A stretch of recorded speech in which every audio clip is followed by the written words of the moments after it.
Sekarang kita masuk ke dalam 5 fungsi utama dari sistem ini.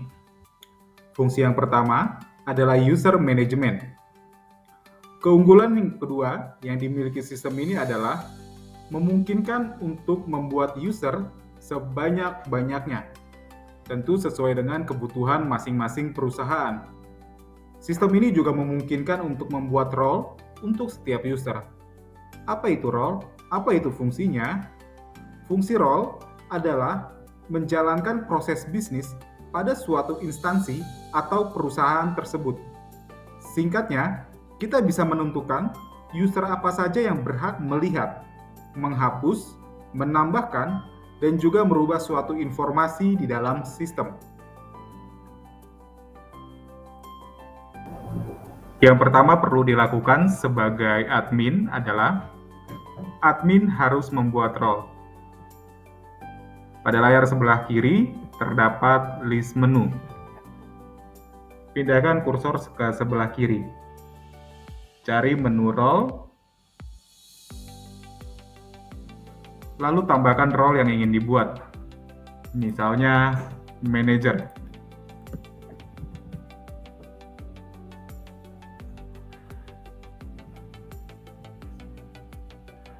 Lalu di tengah akan ada pilihan permission.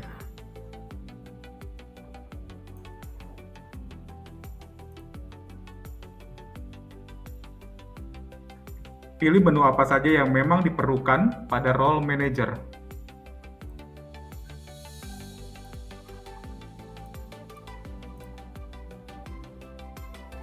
Kita juga bisa membuat ini lebih menarik, karena pada sistem ini mampu menandai hak akses pada menu tersebut untuk merubah, menambahkan, dan juga menghapus informasi yang berkaitan dengan menu tersebut.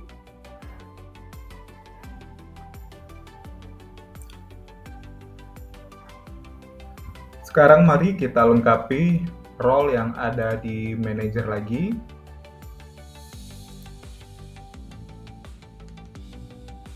Sama seperti yang tadi, di tengah ada permission, kita pilih permission, lalu add permission untuk mendapatkan atau melihat role apa saja atau fungsi apa saja yang bisa kita berikan kepada manajer.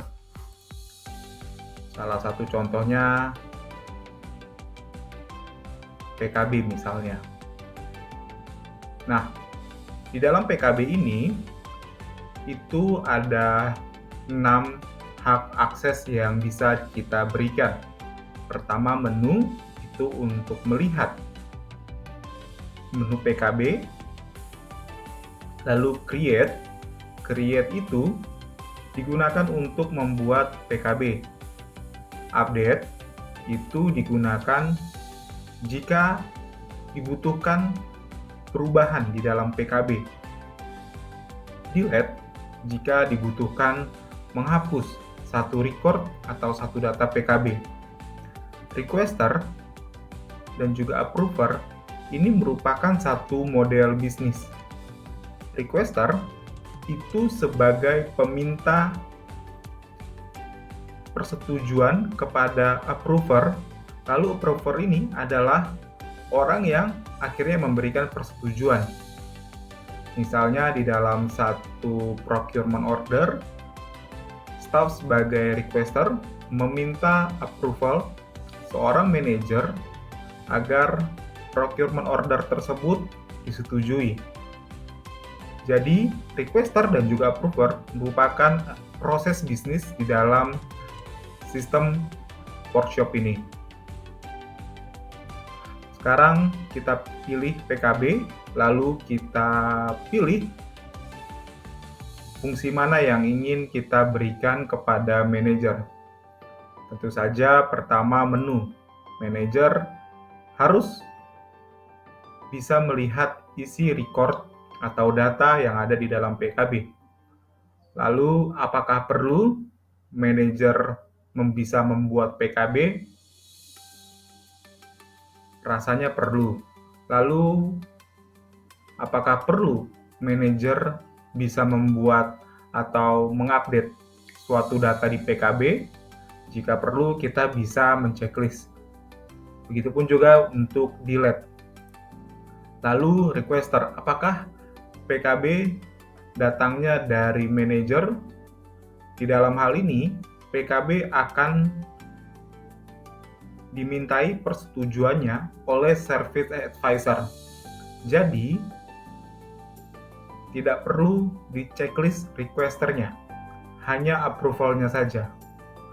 Lalu kita buat submit. Oke, sekarang di manager itu sudah ada menu user dan juga menu PKB. Jadi, ketika kita masuk ke dalam satu login manager, yang akan kita lihat adalah user dan juga PKB. Oke, sekarang kita coba masuk untuk account manager. Setelah role manager selesai kita buat, kita perlu membuat usernya. Kita ke user management, lalu di sini akan masuk ke halaman list user management.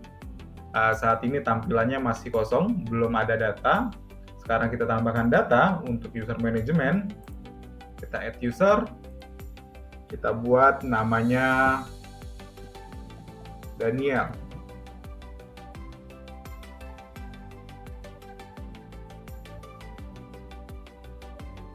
Kita pilih role-nya.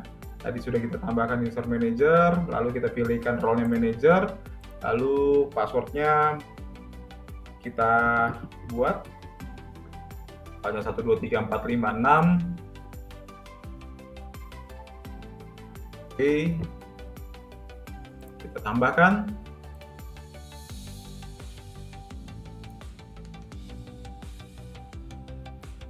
Baik, setelah membuat user dan juga role, sekarang kita coba untuk masuk ke halaman user manager.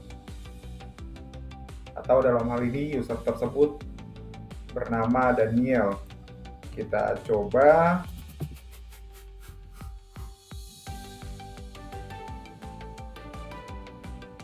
input emailnya.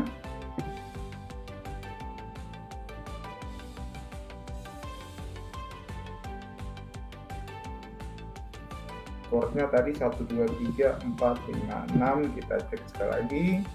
Dania@gmail.com 1, 2, 3, 4, 5, 6. Kita login. Berhasil masuk. Di halaman pertama kita akan melihat nama user Daniel, lalu role-nya dia adalah manager, dan seperti yang tadi kita assign, Daniel hanya bisa melihat dua menu, yaitu user dan juga PKB. Dia akan bisa melihat datanya, dia bisa melihat atau menambahkan data.